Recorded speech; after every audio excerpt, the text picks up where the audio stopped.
Défi à la une de la presse, on va en parler avec Mathilde Gracia dans quelques instants. Défi écolo pour Macron, c'est même, regardez ici, CAC qui grime le président en train de se faire une tresse à la Greta Thunberg pour allier économie et écologie. Pourquoi, Mathilde? Parce que c'est le début d'une semaine, enfin on est en pleine semaine écolo pour le Pour président. Emmanuel Macron, tout à fait, qui va se rendre aujourd'hui à Chamonix, au pied du Mont Blanc, pour constater au plus près les conséquences du réchauffement climatique. Et il va aller justement à cet endroit sur la mer de glace, qui est un glacier qui recule énormément. Et on le voit avec ces escaliers qui ne cessent de descendre. En 30 ans, le glacier a reculé de 129 mètres. C'est un des endroits en France où on peut le mieux constater ces conséquences du réchauffement climatique. Et donc, c'est symbolique pour Emmanuel Macron d'y aller, d'autant qu'il y a aujourd'hui un conseil de défense écologique, cette instance qu'il a lancée l'an dernier pour s'assurer que toutes les politiques gouvernementales vont bien dans le sens de l'écologie. Et un des grands sujets, ça sera l'adaptation au réchauffement climatique. Qui est actuel, on est déjà confronté concrètement.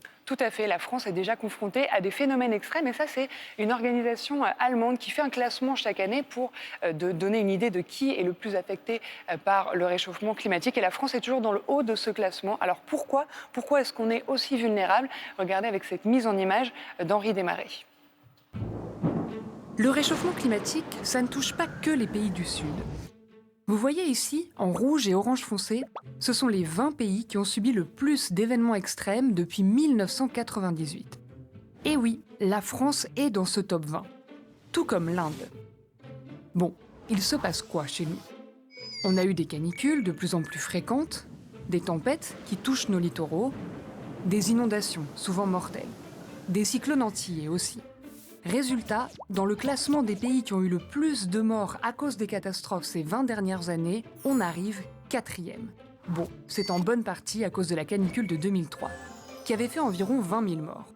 On n'a pas eu de phénomène aussi grave ces dernières années. Ça ne nous empêche pas de progresser dans le classement. Pourquoi on est vulnérable? Parce qu'on a 2 littoraux exposés. En Méditerranée, les orages cévénols et leurs pluies diluviennes sont de plus en plus intenses. Et puis, côté Atlantique, les tempêtes sont aussi plus violentes. Enfin, il ne faut pas oublier nos territoires outre-mer, dans les tropiques. Et là, le réchauffement a encore plus d'impact, parce que les mers sont plus chaudes. Pour les gens qui ont fait tous ces calculs, c'est clair qu'on n'est pas préparé et qu'il y a du boulot. Et regardez ce chiffre sur notre fil info, 479 milliards de dollars dans un rapport publié aujourd'hui. L'ONG WWF évoque le coût de ce réchauffement climatique et de la pollution sur la nature. 479 milliards de dollars au moins. Et c'est du futur, c'est pas du conditionnel. On retrouve Mathilde, on a vu ensemble les conséquences qui existent. Et ça ne va pas s'améliorer. Non, ça ne va pas s'améliorer. C'est l'Agence européenne de l'environnement qui a compilé des données, les données du GIEC, sur les conséquences à 2100. 2100, c'est toujours un horizon qui fait peur quand on parle du climat. C'est Le Monde qui a mis tout ça en carte. Regardez par exemple les incendies à horizon 2100. On voit que la France, en Europe, fait partie des pays qui seront encore plus touchés. La dangerosité de ces incendies va augmenter, également aussi dans le nord de l'Espagne et un petit peu partout en Europe. La sécheresse aussi, on voit que la France aussi fait partie des pays les plus touchés, même si l'Espagne, l'Italie ou la Grèce, là, seront encore plus affectés. Ça, c'est à l'horizon 2041-2070. Et puis, ça, c'est ce qui inquiète le plus les auteurs du rapport. Les inondations côtières pourraient devenir de plus en plus fréquentes. Ici, les points rouges, ça serait jusqu'à 500 fois plus fréquentes. Donc, en France, par exemple, des villes comme Saint-Nazaire ou Le Havre pourraient être très souvent submergées. En fait, l'objectif du rapport, c'est de dire qu'il y a des conséquences du réchauffement climatique qu'on ne pourra plus éviter. Et donc, il est urgent de s'adapter. Écoutez à ce sujet l'eurodéputé Pascal Canfin. Éviter de continuer à construire là où on sait d'ores et déjà que ce sera dans 20 ans, dans 30 ans, sous l'eau à cause de la montée des eaux. Or aujourd'hui, on continue à faire des prêts immobiliers, à construire des routes, des campings, des hôtels dans ces zones. Ça veut dire qu'on est en train d'aggraver le problème au lieu d'essayer de le résoudre. Et puis il y a des actifs stratégiques.